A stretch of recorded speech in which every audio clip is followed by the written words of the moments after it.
Welcome to Lesson 1 Continued of Powers of 10 and the Zero Exponent. Here we'll look at the zero exponent. So we have to complete each chart below to determine the value when the exponent is 0. So we're going to try to establish a pattern here. Now 2 to the 5 in standard form means we multiply 2 by itself 5 times. That works out to be 32. Now 2 to the 4 is 16. 2 cubed is 8. 2 squared is 4. And 2 to the 1 is 2. So what do we notice about all these numbers here? You might see that they're all being halved. They're all being divided by 2. So if I continue this pattern to complete the last row, 2 divided by 2 now is 1. So let's do this again with a different base. 3 to the power 5 is 243. 3 to the power 4 is 81. 3 cubed is 27. 3 squared is 9. And 3 to the 1 is 3. Now the pattern here is that all the numbers are being divided by 3. 243 divided by 3 is 81. 81 divided by 3 is 27. 27 divided by 3 is 9. 9 divided by 3 is 3. And continuing this once more, 3 divided by 3 gives me 1. So looking at these two charts here, I see that when a power has an exponent of 0,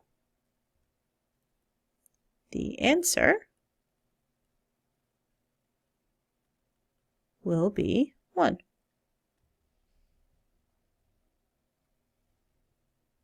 So now, is this still going to be true if we have a negative base?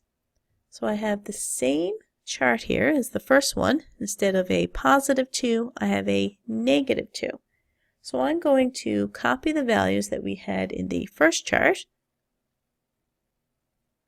and then change the sign appropriately.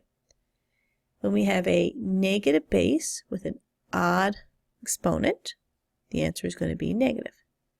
When we have a negative base with an even exponent, it's going to be positive.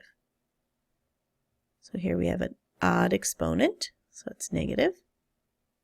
Here it's even, so it's positive. And here it's odd, so it's negative. So this time we're not dividing by 2, we're actually dividing by negative 2 each time.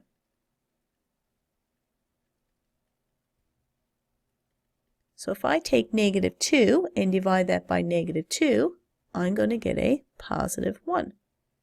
So yes, it's still going to be true if we have a negative base. Whether it's a negative or a positive base, anything to the power of 0 is going to be 1.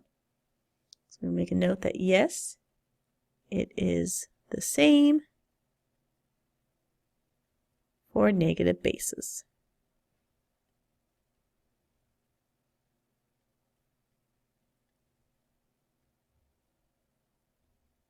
So let's apply what we just learned to evaluate the following. 36 to the power of 0, that's just going to be 1. Negative 5 to the power of 0, now there's no brackets, so it's only 5 that's to the power of 0. So 5 to the power of 0 is 1, and then we have a negative in the front. Now C is different because we have brackets here. So the whole thing is to the power of 0. So negative 4 to the power of 0 is going to give us a positive 1. Now in D, we have negative 8 to the 0. So that's going to give us a negative 1 plus 6 squared is 36 for a total of 35.